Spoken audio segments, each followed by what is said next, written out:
तो ये भोजन किसने दिया? भगवान ने दिया है? भगवान तो केवल श्रद्धा भाव के भूखे, लेकिन छोटी सी बच्ची थी कर्मा, क्या जाने बहुत देर हो गई कर्मा को बैठे बैठे। कर्मा बोली मुझे भूख लग रही है गोपाल, जल्दी आजा, जल्दी खा ले, मुझे भी भूख लग रही है, मुझे भी खाना। छोटी बच्ची थी 7 बरस की। कर्मा बोली ओहो मैं तो भूल गई, मैंने देखा था कि बाबा जब भोग लगाते थे तो जिस चीज का बाबा भोग लगाते थे ना तो घी डाला करते थे, मैं तो घी डालना ही भूल गई। कर्मा दौड़ी दौड़ी गई, घी का डिब्बा उठा लाई, घी की धार छोड़ दी खिचड़ी में और डिब्बा रख दिया। गोपाल अब तो मैंने घी छोड़ दिया है, अब तो आके खा ले। और भगवान नहीं आए, 10 मिनट हो गया।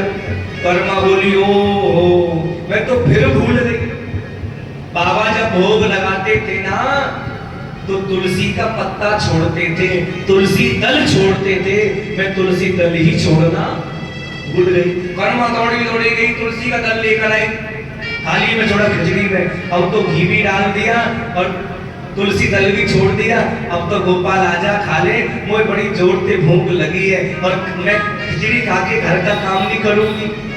भगवान आई नहीं। फिर 10 मिनट हो गए बैठे बैठे। फिर कर्मा सोची हे भगवान मैं तो फिर भूल गई, मैंने देखा था कि बाबा जब भोग लगाते थे ना तो पर्दा लगा दिया करते थे, मैं तो पर्दा डालना ही भूल गई, पर्दा डालना ही भूल गई। तो कर्मा ने पर्दा डाल दिया, अब तो पर्दा डाल दिया, घी भी डाल दिया, तुलसी का अब तो खा ले। 5 मिनट बाद हल्का सा पर्दा हटाया, एक कोने से खाया कि नहीं खाया? अभी नहीं खाया। फिर लगता अभी नहीं खाया। फिर पर्दा हटाया, खाया कि नहीं खाया? अभी नहीं खाया। फिर पर्दा लगा। ऐसे करते करते बहुत टाइम हो गया पर भगवान ने भोग नहीं लगाया। अब कर्मा को आ गया गुस्सा और पर्दा दिया खोल, ऐसे करके हाथ धर लिए। कर्मा ने खड़ी होके बोली ओए गोपाल अगर तुझे खाना हो तो आके खा ले, नहीं तो मैं अभी खिचड़ी ले जाती हूँ, अभी ले जा रही हूँ। कर्मा बोली अच्छा अब समझी मैं कि तुम्हें बाबा ने बुरी आदत पाड़ दी है, तू रोज बाबा के हाथ को भोग खावे ना है, तू सोच लो होगा कि यदि बाबा भोग बनाए के लाएंगे तो मैं खाऊंगा।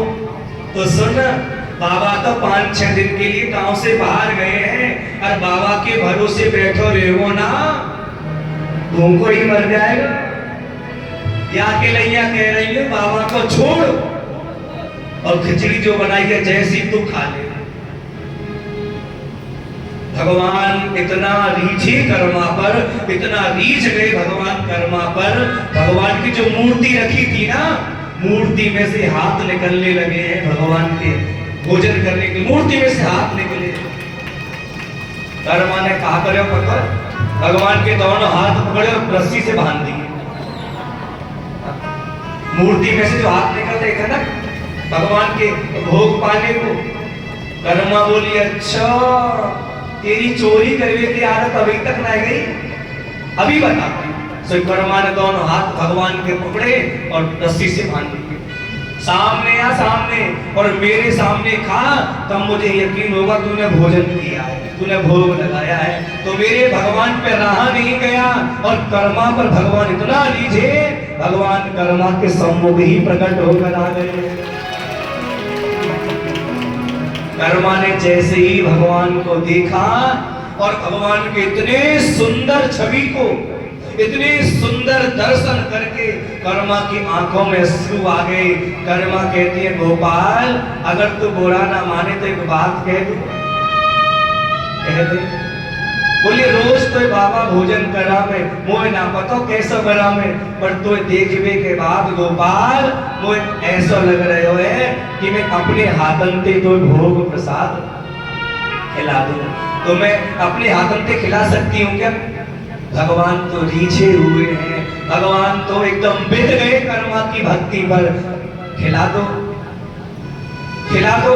और जैसे कर्मा खिला रही थी ना वो भगवान को, इतने में जो मंदिर था, जिस मंदिर से भगवान आए थे, जगन्नाथपुरी से भगवान आए थे ना, तो मंदिर के पुजारी ने मंदिर के पट खोल दिए। भगवान ने देखा पट खुल गए, मैं तो यहाँ बैठा हूँ, मंदिर में तो कुछ है ही नहीं। तो भगवान कहते हैं जल्दी कर्मा, जल्दी कर्मा, जल्दी कर्मा, जल्दी कर्मा, कर्मा नहीं जल्दी कर माँ। भगवान ने जल्दी जल्दी भोग लगाया, पानी पीना भूल गए और मुंह पोंछना भूल गए, हाथ धोना भूल गए और जल्दी जल्दी भगवान गए और मंदिर में जाके बैठ गए। और जब पुजारी जी ने देखा, अरे आज तो एकादशी है और मैंने तो चावल का भोग भगवान को लगाया नहीं और भगवान को चावल खिलाया नहीं, तो भगवान के पूरे मुंह पे चावल कैसा लगाया? हाथों में भी भगवान के चावल लगे हैं। पंडित जी ने देखा कि ये चावल कहां से आए। सो पंडित जी ने पूरे गांव में ढिंडोरा पिटवा दिया, चावल किसके यहां बने, आज एकादशी है।